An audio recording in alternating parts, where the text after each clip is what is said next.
are back in Hall E, and I am joined by Mr. Patrick Nickel to discuss the soon-to-be-released Pay Dirt.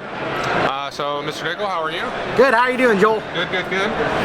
So, give us a quick kind of breakdown of the game, Patrick. So, Pay Dirt is an engine building efficiency worker placement game set in modern-day Alaska, where players are competing to get the most gold before the ground freezes and they can no longer dig. Unlike other efficiency games, Pay Dirt, you're already starting with an existing, or rather other engine building games, you're already starting with an existing engine. It's just really crappy. And so it's your job to decide how you want to build it up. There's lots of different options. You know, do you want to recruit heavy? Do you want to, get the most efficient equipment that you can? There's lots of ways to go about it, and more importantly, multiple ways to go about it. So I really feel that the replay factor is high. So in Pay Dirt, there are 4 phases to each round. You start with a bidding phase or auction phase in which you can bid on new equipment, new personnel that may or may not give you extra workers, and new claims. And so that continues until the number of items that have been won equal to the player count. Maybe some players get none, maybe some players get multiple. So it's all dependent upon that. After that, it's where this game really shines other than other worker placement engine building games. It's a simultaneous worker placement and a simultaneous resolution. Because the only spot where there's really competition is here at the gear supplier. So players will place their workers in their work pool up here, and when they do that, that worker can be deactivated or sent back to the unused labor force in one of 2 ways. He can either move a piece of dirt, or he can repair the wear. So it takes people about a round to get it, but basically in this example, this 3-stage excavator has been upgraded into a 1-stage.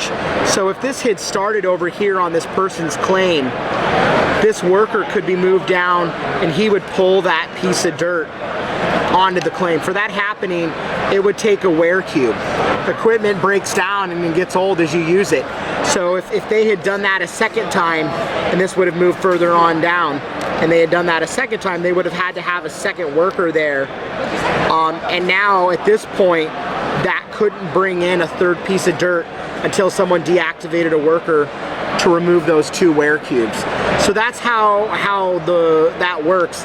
And then eventually, when you use the workers, it'll slide all the way down to the end, and then you'll reveal kind of what your haul is. So there's different ranges. There's 3 different types of dirt, and then there's ranges for those 3 types of how much the output or the yield of the dirt that they dug was. And so players can get a bunch of workers so they can run inefficient equipment. They can decide to get better efficient equipment so they can run it on a minimal force. You can get camp and claim gear. That's something you do after or outside of the auction round. These are only good things that help you. So after that, one of my favorite phases of the game is we move into the 3rd phase, and that's hardships. So Alaska is an inhospitable environment, and so you are going to face some pretty tough stuff. This one here is an employee feud. You'll see it has a lightning bolt that indicates that it's an immediate effect. Once it happens, it's done. There's some that resolve over the course of the entire round, or you're subject to until the following hardship phase, and that is indicated by that circle there.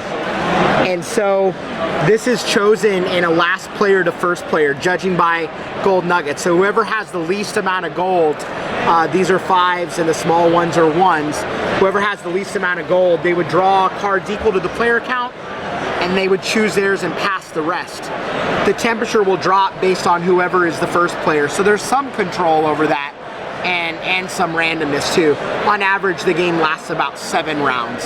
So once the ground hits 0, it's too cold to dig, and at that point, the following round will be the final round. So it is all about how you want to build your camp and how you want to go after that gold.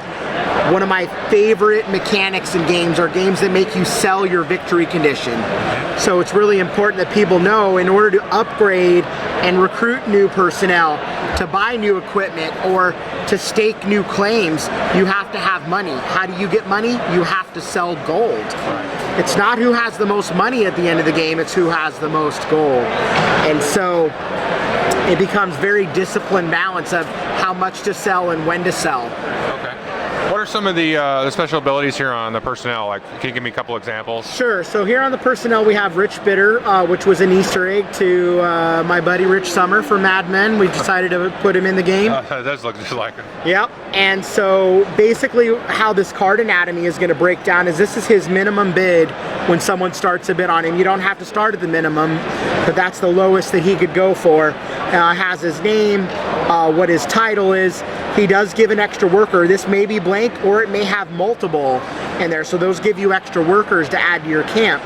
And it tells you what phase their special ability triggers in, and this is the auction phase. So when starting a new auction, choose any item regardless of a previously auctioned. So what happens is if someone starts the very first item as personnel, the very next item to be bid on can't be personnel. It's temporarily blocked off. So someone would have to bid on a piece of equipment or they would have to bid on a claim. Let's say the second item one was a claim, that would go away.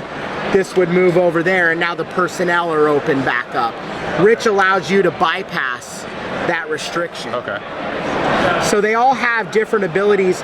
Not all of them produce extra workers, and some of them produce additional workers. Okay. And then the different on the different claims here, the B, and the P. These are the three different types of dirt. The B represents barren, the P promising, and the R rich. The barren ranges to either 2, 3, or 4 gold.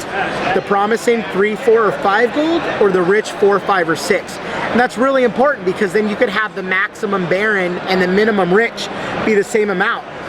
Gold digging is kind of a crapshoot, and that I feel really thematically the mechanic matches that roll of the dice, so to speak. And then these claims right here with the yellow arrows are layered claims. Those have to be dug in order. So in order to get to the dirt that's here, you have to take this first, that second, that third. Otherwise, if you're digging, you could pull from any 3 of those tiles in any order that you wished. Gotcha, cool. And the player will have up to 3 of these on their turn. If they have a layered claim and 2 regular, it's their choice what claim they pull from. But if they choose to pull from a layered claim, it must be in numerical order. Okay. Cool. Well, thanks a lot, Patrick. I appreciate it. Yeah, thank you, Joel.